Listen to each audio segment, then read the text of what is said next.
Officer ಉಪಜಿಲ್ಲೆಯ ಶಿಕ್ಷಣಾಧಿಕಾರಿ Shri George ಗ್ರಸ್ತ, Shri Vishwanatha general convener principal ಬೆಳಗ್ಗೆ ನಗರ್, ಶ್ರೀ ಅಬ್ದುಲ್ ರಸಾಕ್ ಚಿಪ್ಪಾರ್ ಪಳಗಿ ಗ್ರಾಮ panchayat starting committee chairman plus ಈ ಸ್ಕೂಲ್ನ PTA ಪ್ರೆಸಿಡೆಂಟ್, ಶ್ರೀ ಅಬ್ದುಲ್ ಅಸೀಸ್ ಕಳಾಯಿ SMC ಚೇರ್ಮನ್, ಅದೇ ರೀತಿ Praveen Kumar publicity committee convener.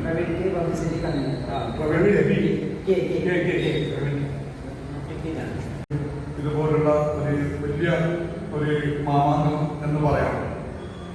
അപ്പോൾ അത് തീരുമാനിച്ചപ്പോൾ ഇവിടുത്തെ നാട്ടുകാർ, ജനപ്രതിനിധികൾ, കുടുംബശ്രീ പ്രവർത്തകർ എല്ലാവരും ഒത്തൊരുമിച്ച് വിവിധ ക്ലബ്ബ് ഭാരവാഹികൾ എല്ലാവരും അത് ഏറ്റെടുത്തിട്ട് ഇവിടുത്തെ ഒരു നാടിന്റെ ഉത്സവമായി മാറ്റാൻ വേണ്ടി തീരുമാനിച്ചിട്ടുണ്ട്.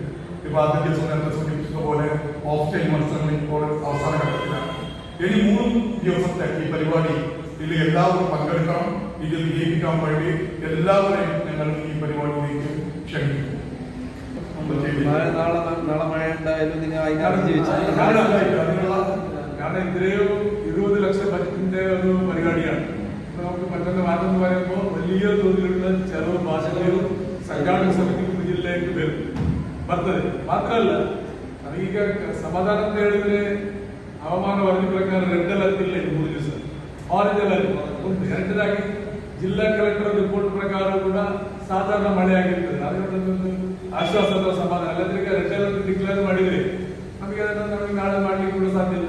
ಆಗಿರುವಾಗ ಒಂದು ಸಣ್ಣದ್ದು ಸಮಾಧಾನ ಉಂಟು. ಮತ್ತೆ ಮಳೆಗೆ ಬಂದು ಕೂಡ ಕೆಲವು ಭಾಗಿಸುವಂತಹ ಸ್ಪರ್ಧಾಳುಗಳಿಗೆ ಅಥವಾ ಮಕ್ಕಳಿಗೆ 4,000 ಮಕ್ಕಳಿಗೆ ಕೂಡ ಯಾವುದೇ ರೀತಿಯ ತೊಂದರೆಗಳು ಬರುವುದಿಲ್ಲ.